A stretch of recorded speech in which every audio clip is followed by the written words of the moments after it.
Reels দেখে নাচা, অদ্ভুত ফ্যাশন এবং সারা দিন ফোনের স্ক্রিনে মুখ গুজে থাকা। আমাদের সমাজ জেনজিকে এই একই চশমায় দেখে অভ্যস্ত। আমরা এদের নাম দিয়েছি ছাপড়ি।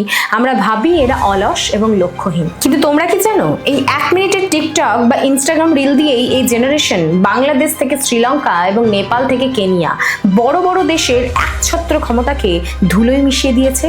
আজকে আমরা এই বিতর্কিত জেনারেশনের পোস্টমর্টম করব এবং দেখব কেন এই জেনারেশন আসলে ইতিহাসের সবচেয়ে মিসআন্ডারস্টুড এবং পাওয়ারফুল জেনারেশন। কেন জেনজি আমাদের থেকে আলাদা? কারণ তারা ফার্স্ট ডিজিটালি নেটিভ জেনারেশন। আমাদের জেনারেশনকে রাস্তায় নামাতে গেলে বড় বড় রাজনৈতিক নেতাদের ভাষণ লাগতো, কিন্তু জেনজি একটা স্মার্টফোন আর একটা হ্যাশট্যাগ দিয়েই পুরো সিস্টেমকে কাঁপিয়ে দিতে পারে। সাম্প্রতিক বাংলাদেশ, নেপাল এবং শ্রীলঙ্কার ঘটনাগুলোই দেখো। যেখানে মেইন স্ট্রিম মিডিয়া চুপ ছিল, সেখানে জেনজি ভিপিএন, প্রক্সি সার্ভার এবং এনক্রিপ্টেড অ্যাপ ব্যবহার করে গোটা বিশ্বকে সত্য দেখিয়েছে। জেনজি দেখিয়ে দিয়েছে যে পলিটিক্যাল আইকনদের পূজা করার দিন শেষ এবং স্মার্টফোনই হলো এখনকার দিনে সবচেয়ে ভয়ঙ্কর ব্যালট বক্স। নেপালকেই দেখো, সেখানে পুরনো ঘুণে ধরা রাজনীতির বিরুদ্ধে জেনজিরা শুধুমাত্র রাজপথেই নামেনি, ব্যালট বক্সে বিপ্লব ঘটিয়েছে।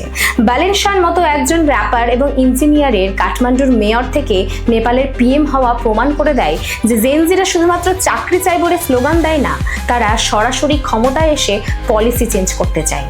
তারা সোশ্যাল মিডিয়াকে ব্যবহার করেছে ভোটারদের সচেতন করতে এবং প্রথাগত দলগুলোর মিথ্যেগুলোকে লজিক দিয়ে ছিঁড়ে ফেলতে। জেনজি দেখিয়ে দিয়েছে যে পকেট ভর্তি টাকা আর মাসেল পাওয়ার নয়, সঠিক ডিজিটাল ক্যাম্পেইন এবং ক্লিনিং ড্রাইভ দিয়েও রাজনীতি জেতা যায়। এবং 2024 জুলাই বাংলাদেশের যখন ইন্টারনেট শাটডাউন করে দেওয়া হলো, তখন এই জেনজি দমে যায়নি। তারা অফলাইন মেসেজিং অ্যাপ ব্যবহার করেছে এবং ডিজিটাল স্পেসকে রণক্ষেত্রে পরিণত করেছে। 15 বছরের একছত্র ক্ষমতার পতন কোনো পলিটিক্যাল পার্টি ঘটিয়েছে এই রিলস জেনারেশন। হ্যাঁ জানি, এদের অনেক খামতি আছে। ভ্যালিডেশন সিকিং, কনসেন্ট্রেশন স্প্যান কমে যাওয়া এবং সাইবার বুলিং, এইগুলো হলো জেনজির ডার্ক সাইড। কিন্তু মুদ্রার উল্টো পিঠটাও দেখো, এরা এমন এক পৃথিবীতে বড় হচ্ছে যেখানে চাকরি প্রায় নেই এবং এআই মানুষের জায়গা কেড়ে নিচ্ছে এবং ভবিষ্যৎ অনিশ্চিত। এত কিছুর মধ্যেও এরা লড়াই চালিয়ে যাচ্ছে। হ্যাঁ, এরা হয়তো আমাদের পুরনো নিয়মগুলোকে ভাঙতে চাইছে, কিন্তু উদ্দেশ্য একটাই, একটা স্বচ্ছ পৃথিবী গড়ে তোলা। তাই এখনো যারা জেনজিকে লক্ষ্যহীন এবং ছাপড়ি বলে হাসাহাসি করছো, তারা আসলে আয়নার উল্টো দিকে দাঁড়িয়ে আছো।